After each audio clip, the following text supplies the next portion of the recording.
The Lost Story of Adam and Eve. Chapter 1. Cast out of Eden.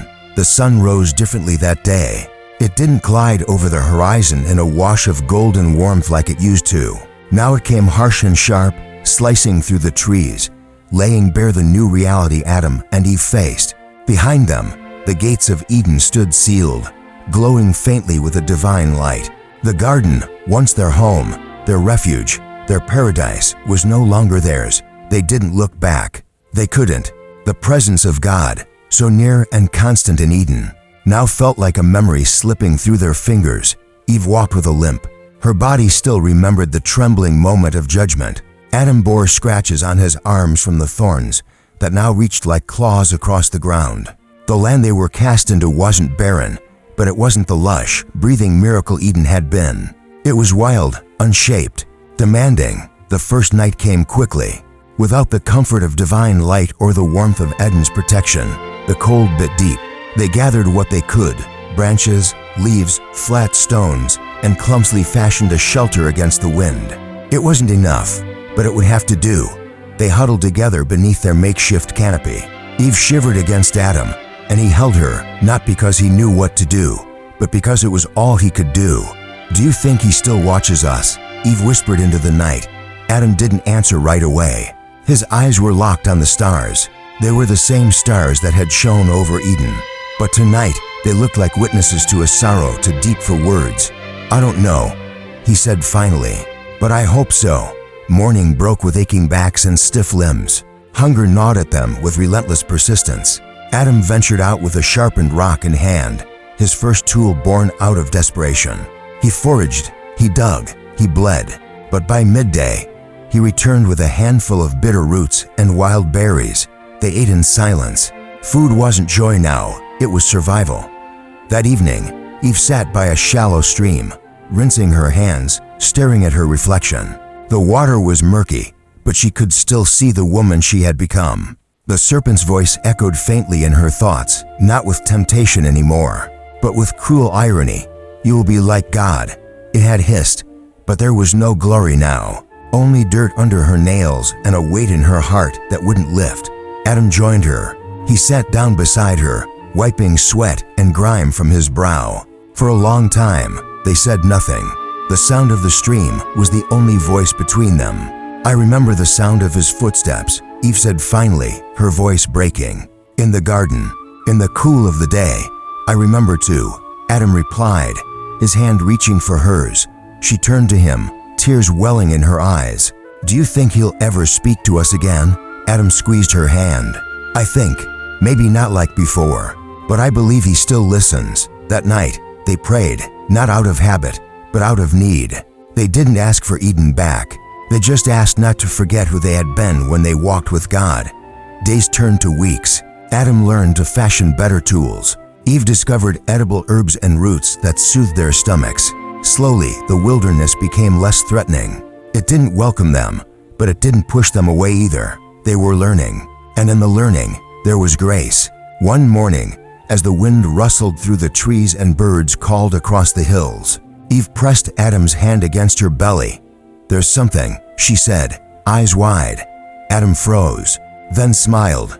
There, beneath his palm, was the faintest movement: life, new life.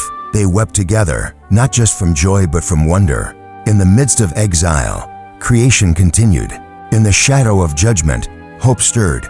They named the child before he was born, Cain. "Acquired," Eve said, "because the Lord has given me a child." Cain was born under the open sky, not in a cradle of paradise, but on a blanket of woven reeds, surrounded by stone and soil. Eve cried out in agony, but she held him with trembling awe. He was tiny, fragile, loud, and perfect. Adam knelt beside her, overwhelmed. "We've lost Eden," he said, "but we haven't lost everything." Eve looked at her son, then at the stars. "We still have a future." They built a better shelter. They tilled the soil more deliberately. They prepared for the arrival of more children. The burden of toil never lifted, but neither did the promise that someday from their offspring would come one who would crush the serpent's head. The world was no longer paradise. Thorns still tore skin. Storms still battered their home. Hunger still lurked at the edge of every season. But now, in the cry of a newborn, in the laughter of a mother, in the quiet strength of a father's resolve, they began to hear echoes of Eden, not as a place they could return to, but as a memory they would carry forward. And though the gates behind them remained closed, Adam and Eve walked forward, step by aching step, trusting that somewhere far ahead, grace waited. Chapter 2. The Weight of the Curse. The years passed slowly in the land east of Eden. The rhythms of the earth taught Adam and Eve more than any words ever could. The sun's intensity scorched their skin, the wind dried their lips, and the ground resisted every effort they made to tame it. Life after Eden wasn't simply about survival. It was about learning how to live with the consequences. By the time Cain could walk, the harshness of their new world had already left its mark. His feet were calloused from stone and soil. His skin bore the constant kiss of the sun. But he was strong, curious, and willful, and he carried in him something Adam couldn't quite name. There was fire in the boy, but it wasn't just passion. It was pride, a hunger for recognition. Adam recognized it because he'd seen that same flicker in his own heart. The day he reached for the forbidden fruit, Eve, on the other hand, saw in Cain a promise. Every time she looked at him, she remembered God's words after the fall, "Your offspring will crush the head of the serpent." She watched her son closely, wondering if he was the one, the chosen one. Her love for Cain ran deep, almost painfully so. In him, she placed a quiet hope she didn't speak aloud. Years later, when their second son was born, they named him Abel. Abel was different from the start. Where Cain was bold and headstrong, Abel was gentle and observant. He'd lie for hours watching the clouds, studying animals, listening to the wind rustling through trees. He wasn't weak, just softer. He moved through the world with a reverence Cain didn't understand. The two boys grew in parallel, often side by side, but with different spirits. Cain worked the soil like Adam. He took pride in his strength, in the sweat that soaked his brow, in the furrows he carved into the ground. Abel chose to shepherd. He found peace among the animals, naming each one, learning their ways. He didn't boast of his work. He simply did it, day after day, with quiet dedication. Adam watched his sons with both pride and unease. He knew too well that what grew in the heart of man was unpredictable. Sometimes, in the evenings, he would gather the boys around the fire and speak of Eden, not to make them long for it, but so they would understand what had been lost. He told them of the serpent, of the fruit, of the voice of God walking in the garden. They weren't just rules, he'd say. They were relationship. What we broke wasn't just a command, it was a bond. Cain often sat with arms crossed, eyes cast into the fire, half listening. Abel leaned in, eyes wide, taking in every word as if each one were holy. One day, Adam announced that it was time for them to present offerings to the Lord. "You both have worked the land," he told them. "Now bring from your labor what is best, not what you can spare, but what comes from your heart." Cain brought fruits and grains from his fields. He chose the ripest ones he could find, at least what he believed was enough. He stacked them on stone and arranged them with precision, proud of the bounty he had produced. Abel, without hesitation, brought the firstborn of his flock. He selected the healthiest, purest lamb, a spotless offering. It was a costly sacrifice, but he gave it without pause, hands steady, heart open. Smoke rose from both offerings, curling upward into the sky. Adam, Eve, and the boys watched in silence, and then something changed. The wind picked up around Abel's altar. The flames danced higher. A presence, unseen but deeply felt, descended. Abel's smoke rose straight into the heavens, but Cain's, his drifted sideways. Scattered by the wind, pulled apart like mist in the morning, Cain's jaw clenched. He said nothing, but inside, something cracked. That night, he didn't eat. He sat apart from the family, staring into the darkness, fists tight in his lap. Eve approached him gently, placing a hand on his shoulder. "What's wrong, my son?" He didn't look at her. "I did everything right. I brought the best I had." Eve knelt beside him. "It's not only about what you bring, it's how you bring it. A gift means nothing if the heart behind it is bitter." Cain pulled away. He loves Abel more, just like everyone else. Eve's eyes filled with pain. "No, that's not true. You're both beloved, but the Lord sees the heart, Cain. That's what matters most." Cain didn't respond. In his silence, anger took root. Not the sudden, loud kind, but the deep, simmering kind that grows in secret. Later that week, Adam found Cain alone, carving deep lines into a tree trunk with a sharp rock. "The Lord spoke to me last night," Adam said, softly. "He asked about you." Cain didn't look up. He said, "Why are you angry? Why is your face downcast? If you do what is right, will you not be accepted?" Cain's grip on the rock tightened. "But he also warned me," Adam continued. "He said sin is crouching at your door. It desires to have you, but you must rule over it." Cain dropped the rock. "Easy for you to say." Adam knelt down, leveling his eyes with his son. "It's not easy. It never will be. But you're not alone. We all carry this curse, Cain. But we don't have to be slaves to it." Cain turned away, and Adam knew. The fire in his son's heart had found fuel. That night, as Eve cradled Abel near the fire and Cain sat alone under the stars, something shifted forever. Eden was far behind them now. But the weight of what they'd brought with them, the legacy of the fall, the seed of pride, the ache for approval, was just beginning to bear fruit. Chapter 3. The First Grave. The field was still, save for the rustle of tall grass in the wind.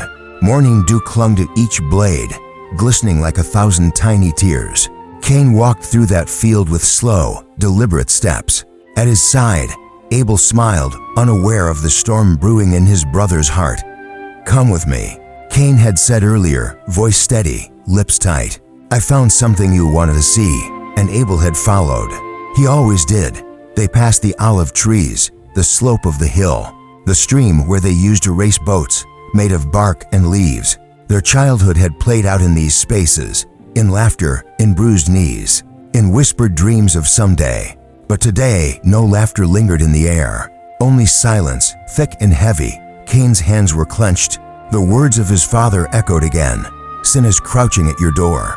It desires to have you." But Cain had slammed that door open himself. As they reached a clearing, Cain stopped and turned. The fire in his eyes had burned down into cold resolve. Abel looked up, puzzled. "What is it?" Cain's jaw tightened. The weight of rejection, of perceived failure, of not being enough. It all exploded in a moment of violence. The strike came fast. The silence of the clearing was torn by Abel's cry, a cry of shock, not anger. As if even in death, he hadn't seen it coming. He fell to the ground, eyes still open, face turned to the sky. The sun bore witness. Cain stood over the body of his brother, panting. The rock in his hand was slick with blood. He looked down, and for a moment, the enormity of what he'd done refused to sink in. Then the stillness returned, deafening, condemning. He dropped the rock, took a step back, another. He wanted to run, but his legs wouldn't move. Something ancient and awful rooted him to the spot. When the voice came, it wasn't thunderous. It wasn't even loud. It was quiet, sorrowful. "Where is your brother, Cain?" Cain swallowed. His throat was dry. I don't know." The silence that followed wasn't absence. It was judgment. "Your brother's blood cries out to me from the ground." The words wrapped around Cain like chains. Not shouted, but breathed with such sorrow that he wished it had been anger instead. Sorrow hurt more. "What have you done?" the voice said again. "The ground, which opened its mouth to receive your brother's blood from your hand, will no longer yield for you.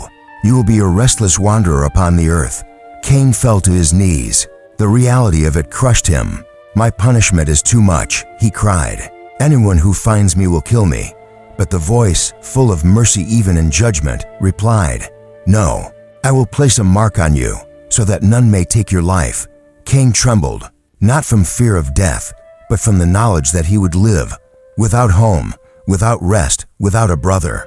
Then the voice was gone, and Cain, the firstborn of humanity, the first to draw blood, turned and walked into the wilderness, alone. When Adam found Abel's body, he fell to the earth and let out a cry that split the sky. It wasn't the cry of a man. It was the cry of a father, of creation itself mourning its brokenness. Eve came running. When she saw her son's lifeless form, she collapsed beside him, cradling his head in her lap, rocking him like she did when he was a baby. "No," she whispered over and over. "No, no, no." She touched his face, now cold. smoothed his hair, pressed her lips to his forehead, searching for warmth, for breath, for anything. But there was nothing. That night, Adam dug the earth with trembling hands. There was no word for it yet, no ritual, no tradition. This was the world's first grave. And when the body was lowered into the ground, and the soil returned to cover the face of their son, the silence was absolute. No song, no prayer, just tears. Eve didn't speak for days. She sat near the burial mound, unmoving, her eyes fixed on nothing. Cain was gone, Abel was gone, and the promise, the prophecy, felt like a cruel echo in the wind. Your offspring will crush the serpent's head. But one child had slain the other, and the serpent, somewhere, laughed. One evening, Adam sat beside Eve. The fire between them crackled low. I failed them, he said. Eve said nothing. I failed you, he added. I should have seen it coming. I should have stopped him. She turned slowly. Her eyes were rimmed red, her voice barely more than a breath. We both failed, but maybe that's not the end. Adam looked at her, hollowed by grief but holding on to that faint sliver of hope. What if, she said slowly, what if the promise isn't dead? What if there's still more to come? Adam reached for her hand. The skin was rough now, calloused, but her touch still held life. We keep walking, he whispered. Even in this wilderness, she nodded. The earth was colder now. The stars looked more distant, but something flickered in their hearts. Not joy, not yet, but endurance, faith. The belief that somehow the story wasn't finished. Eden was gone, Abel was gone, but they were still here, and God was still watching. Chapter 4. Traces of grace in the wilderness. After Cain's exile and Abel's burial, the days lost their names. The sun rose and fell like a pendulum without rhythm, and time moved forward only because it couldn't go back. Adam barely spoke. He worked the earth with mechanical effort, as if trying to bury the pain beneath the soil. But the ground, once cursed, now seemed to weep with him. Eve wandered between memory and silence. She often sat by Abel's resting place, her fingers tracing invisible patterns into the dirt. She didn't cry much anymore, not because the grief had passed, but because it had settled in her bones. It lived inside her like a quiet ache, ever present, never loud. There were days when she thought she heard Abel laughing in the distance, days when she woke reaching out for Cain, only to be met with cold air. Her sons, one buried, the other vanished. The ache of motherhood felt eternal. But something changed one morning, when the air was softer and the sky carried the hush of a coming rain. Eve woke with a strange stillness in her body. She pressed a hand to her stomach. At first, she thought it was memory playing tricks again. Then she felt it, a flutter, a shift, a life. She sat up slowly, her heart racing. She didn't speak it aloud, not yet. She waited for the feeling to return. When it did, unmistakable and strong, she let out a single, shaking breath. Lord, she whispered, you haven't left me. That evening, she told Adam. He didn't speak at first, only looked at her, his face unreadable. Then, slowly, he reached for her hand. For a long time, they sat in silence, letting the weight of the moment settle around them like warm ash. We'll call him Seth, Adam finally said, because God has appointed him to us. A gift, not in replacement, but in mercy. The months passed with a quiet urgency. Eve moved more carefully, listening to the rhythm of the life inside her. Adam stayed close, building a stronger shelter, crafting new tools, hunting and farming with more purpose than before. He still mourned Abel. He still missed Cain. But for the first time, in a long while, he began to hope. Eve often spoke to the child inside her, not just with words, but with touch, with humming songs she barely remembered from Eden. She told him stories of the garden, not in full, not in the language of paradise, but in fragments, in feelings, of a place where water sparkled without end, where the trees whispered kindness, where no one was ever alone. You'll never see it, she would whisper, but you'll carry it, in your blood, in your breath. And she prayed, fervently, silently, that this child would not inherit the rage of Cain, or the sorrow of Abel, but something steadier, something kinder. Seth was born just before the first frost. The labor was long and painful, more than Eve remembered. Her cries pierced the night, and Adam, though powerless, never left her side. When the baby finally came, he was slick with blood and full of breath. He did not wail like Cain had, nor lie still like Abel had done for that final time. He blinked up at the world, quiet and wide-eyed, as if listening. Eve held him close, her body trembling, tears falling onto his tiny face. Adam wrapped them both in woven cloth, his hands shaking. They looked at their son, and something broke open inside them, a well they didn't know still existed. Not a return to Eden, not a reversal of the curse, but grace. As the seasons turned, Seth grew strong and curious. He had his mother's eyes and his father's steadiness. He asked questions about everything. Why the sun chased the moon? Why some plants healed while others stung? Why some animals ran and others stayed? Adam answered what he could, but sometimes he just smiled and said, "Ask your mother, she walks closer to wonder." Eve taught Seth how to plant, how to cook, how to speak gently to wild animals. But more than anything, she taught him to pray, not the grand prayers of Eden. Those were lost to time. But new prayers, raw, simple, real. Lord, I don't understand, but I trust. Lord, I am small, but you see me. Lord, thank you for still being here. Every night, under the stars, she and Seth would kneel together. And every morning, they rose with a little more peace. Adam, in time, brought Seth to the hill that overlooked the land. On clear days, they could see the faint shimmer in the far east, where light touched the edge of the sky. That, Adam said, pointing, is where Eden once stood. Seth's eyes widened. Will we ever go there? Adam didn't answer right away. He placed a hand on his son's shoulder. No, he said softly, not with our feet, but maybe one day, through something greater. Seth looked up at him. What do you mean? I mean, Adam said, his voice low, that Eden is not just a place. It's what we were made for, what he made us for. And if we walk in love, in truth, in faith, maybe one day, Eden will return to us, or we to it. Seth didn't fully understand, but he nodded anyway. And in his young heart, the seed of that hope was planted.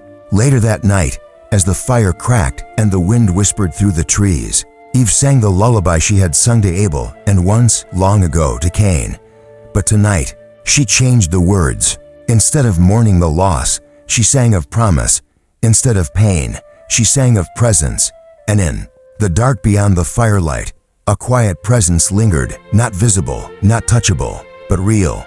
All the same, God was still near. And grace, though not loud or obvious, was still threading its way through the wilderness. Chapter 5, Memories of Eden and the Lingering Curse.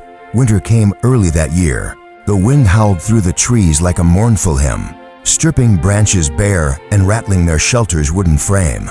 The ground, once generous in summer, turned stubborn and unyielding. Even the animals grew quiet, huddled in their dens, waiting for warmth that wouldn't come for months. Adam sat near the fire, rubbing his calloused hands together. Sparks rose and disappeared into the night air.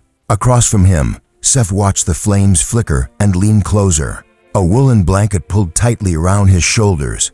Tell me again, Seth said, voice soft but steady, about the tree, the one in the middle of the garden. Adam looked into the fire for a long moment before answering. It was unlike anything you've seen. It wasn't tall, it wasn't grand, but it hummed. He closed his eyes. You could feel its life pulsing through the ground, and the air around it, sweet like honey, light like the morning mist. We knew not to touch it, not because it was forbidden, but because it was holy. Seth was quiet, taking in every word.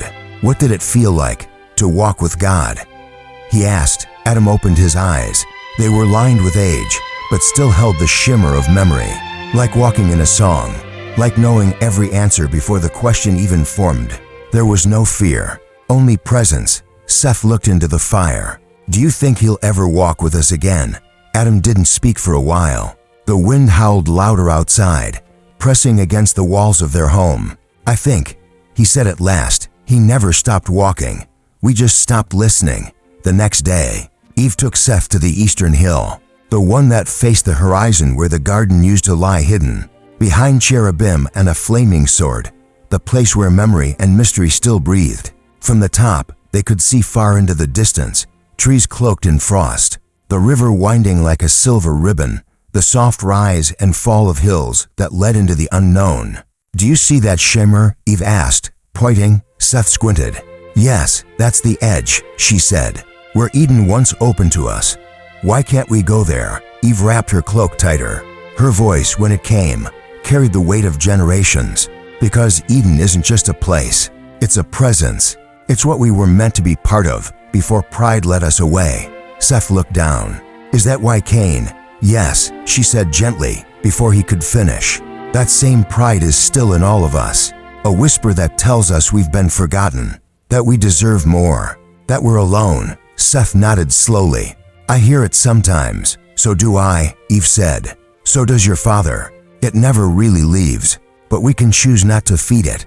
They stood in silence for a while, wind tugging at their clothes. Then Eve spoke again. "Remember this, my son. Eden can't be reclaimed by force, but it can be echoed in love in truth, in the choices we make when no one's watching." That evening, as snow began to fall outside, Seth lay beside the fire, drifting into sleep. Adam picked up a crude lyre, fashioned long ago from wood and gut, and began to pluck a gentle melody. The notes floated softly through the room like the first flakes of snow, slow and weightless. He began to sing. It wasn't a song of sorrow, though the pain still lingered. It was a song of longing, of hope stitched to memory, of love, shaped by loss. Once we walked where no shadow fell, in the light where God would dwell. Now we walk with calloused feet, yet grace still finds us where we meet. Eve listened from the corner, eyes closed, hands folded in her lap. The song, half prayer and half remembrance, settled over them like a warm blanket. Though the gates are closed behind, still his voice we seek to find, in the tilling of the land, in the kindness of a hand. The fire popped softly. Seth, half asleep, smiled. When the serpent whispers low, we will answer, still we know.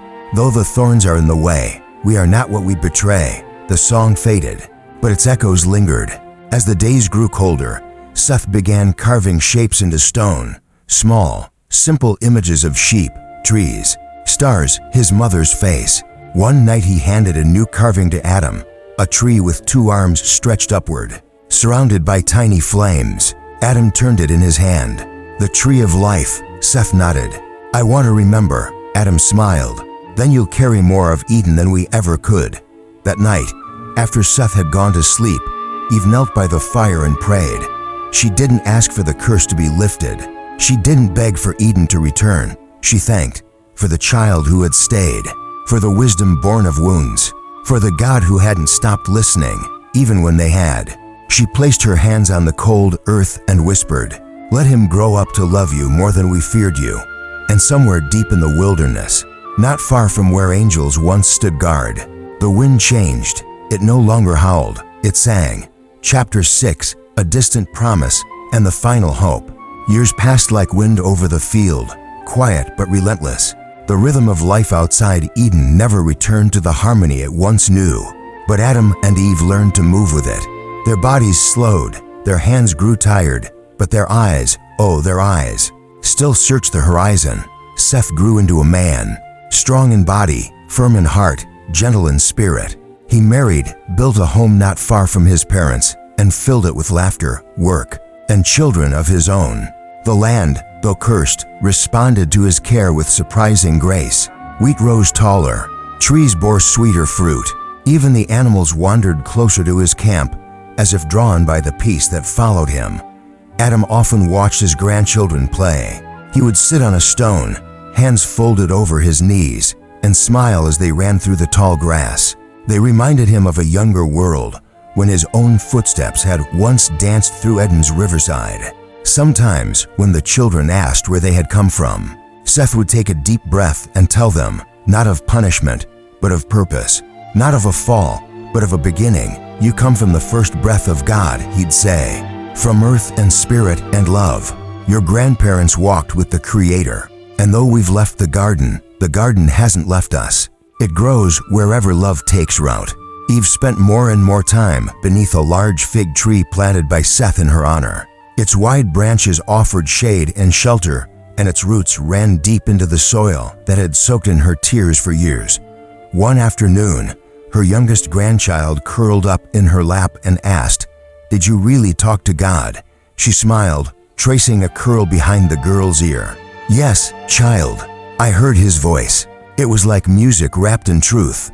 "Do you think he still talks to us?" Eve paused. "I think. He never stopped. But his voice is softer now. You have to be very still to hear it." The little girl blinked. "Like a whisper?" Eve nodded. "Exactly like that." One evening, Adam didn't rise from his place by the fire. He stared into the embers, his face calm, his breath shallow. When Eve sat beside him, he reached for her hand with the gentleness of a man who had fought many battles, lost much, and somehow still believed. "I think," he said quietly, "I'll see him soon." Eve's throat tightened. She knew the time had come. She didn't cry. She only leaned into him and whispered, "Tell him I remembered." Adam smiled, a single tear slipping down his weathered cheek. "I will." When the sun rose the next morning, Adam's body was still. His face was peaceful. His hands still rested in Eve's. They buried him beneath the eastern hill, where the wind carried memories of paradise. Seth carved a stone and placed it at the head of the grave. The inscription was simple, "The first of us, and the first to hope again." Eve lived for many more seasons. She aged slowly, like the last leaves clinging to a wintering tree. She still cooked, still sang, still told stories. Her voice grew thinner, but her spirit remained sharp. Seth built a bench beside Adam's grave, and every week, Eve would sit there, watching the children play, watching the sky shift colors. She spoke aloud sometimes, not to be heard, but to remember. "I named the animals," she'd whisper. "I held the first life inside me. I lost a son. I bore another. I wandered through sorrow, but I never let go." And one night, as the stars blinked to life above her, Eve felt her breath grow light. She looked upward and smiled. "We kept going," she said. "We didn't give up." Then, with a heart full of stories, of scars, and of song, she closed her eyes. Seth buried her beside Adam, beneath the same tree where they had once stood hand in hand, cast out, but not abandoned. The family gathered. No grand speeches were given, only stories. Stories of her courage, her strength, her unwavering faith. The children placed flowers. The adults bowed their heads, and Seth, standing tall with tears in his eyes, said the only words that felt right. She was the mother of all living, and she never stopped loving. Generations passed. Seth's children and their children carried on the work, tilling, planting, praying, singing. The land remained hard, the serpent still whispered, but the people remembered. They remembered a garden, a voice, a curse, and a promise. They remembered Adam's faith, Eve's strength, and the strange, unshakable hope that one day, somehow, the world would be made whole again. Some said a savior would come, a son, born of woman, a serpent crusher, a restorer. But until that day, the people lived, loved, forgave, waited, because even in the shadow of exile, they had found something holy. They had found that grace doesn't only live in the garden. Sometimes it grows in the wilderness,